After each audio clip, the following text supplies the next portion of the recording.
3. धन्यवाद राजा.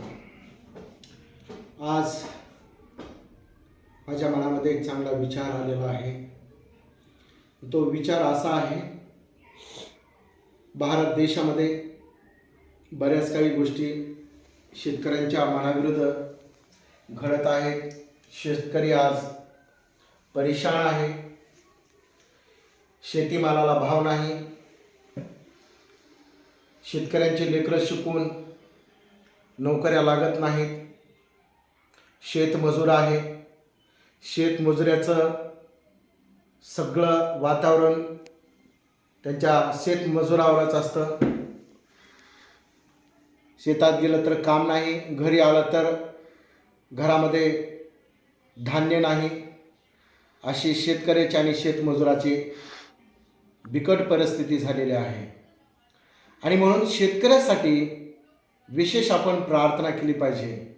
बायबलमध्ये बरेच पुरावे दिलेले आहे की शेतकरी जो आपलं स्वतः बी घेऊन पेराव्यात जातो, त्याच्या जमिनीला पिकाला भरपूर फळ येतं म्हणून देवाचं वचन सांगतं. म्हणून आपण प्रार्थना केली पाहिजे. आज पुष्कळ शेतकरी, पुष्कळ म्हणण्यापेक्षा 100%ला 100% लातूर जिल्ह्यातील शेतकरी शेतामध्ये आहे. आणि म्हणून आजचा दिवस आपण शेतकऱ्यासाठी प्रार्थना करूया. शेतकऱ्यांच्या लेकरांसाठी प्रार्थना करूया. शेतकऱ्यांच्या शेतीमालाला भाव मिळावा म्हणून प्रार्थना करूया. शेतकऱ्याची परिस्थिती आज बिकट झालेली आहे. शेतमजुराची परिस्थिती बिकट झालेली आहे.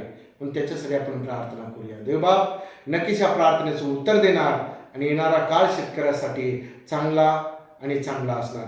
मी देवाकडे प्रार्थना करतो आणि खरंच देवाला मी म्हणू इच्छितो की देव ऐकणार आणि तो उत्तरही देणार. आकाश आणि पृथ्वी निर्माण करता देवा, आम्ही प्रार्थना करतो.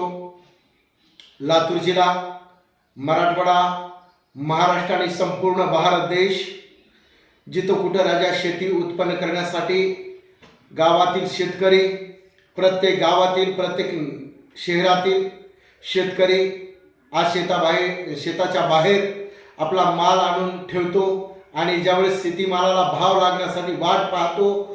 आज कित्येक वर्ष झालं शेतीमालाला भाव मिळत नाही. प्रभू, त्या शेतीमालासाठी देवाकडे आम्ही विनंती करतो. देवा, व्यापाऱ्यांच्या जीवनामध्ये तू कार्य करावं, शेतीमालाला भाव यावा, शेतकऱ्यांच्या लेकरांचे जीवनशालेय शिक्षण आशीर्वादित व्हावं, शेताचे जे मजूर आहेत ते शेतमजूर आशीर्वादित व्हावे, याकरिता मी प्रार्थना करतो.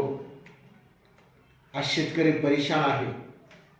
शेतकऱ्यांचे लेकर आशीर्वादित होण्यासाठी तो प्रभू त्यांच्या शेतीमालाला आशीर्वादित कर. शेतीमालाला चांगला भाव लागावा, याकरिता मी प्रार्थना करतो. शेतकऱ्यांचे लेकर शिक्षण घेऊन नोकरीपासून वंचित आहेत, त्यांना नोकऱ्या मिळाव्या, याकरिता मी प्रार्थना करतो. प्रभू, त्याच रीतीनं शेतमजूर आहेत, तेही परेशान आहेत.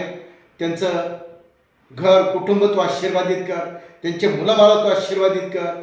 आणि संपूर्ण देश शेतकऱ्यावर चालतो, शेतकऱ्यांना तू आशीर्वादित कर. त्यांचं शेतीवरचं पीक परिवार तू आशीर्वादित करायच्या येशूच्या नावामध्ये प्रार्थना करतो. ऐकणारा प्रत्येक शेतकरी आशीर्वादित हो दे येशूच्या नावामध्ये. शेतकऱ्याला कुठली जात, कुठला धर्म नसतो. शेतकरी म्हणून तो ओळखला जातो. प्रभू, त्या शेतकऱ्यांना तू आशीर्वादित कर. जो कोणी शेती आपली करतो त्या शेतकऱ्याला तू आशीर्वादित करायच्या, आशीर्वादच कर. त्यांच्या शेतीवरचा सर्व श्राप काढून टाक, रोगराई काढून टाक.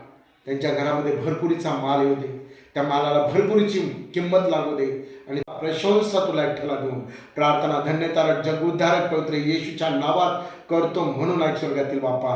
आमेन, आमेन. Praise the Lord.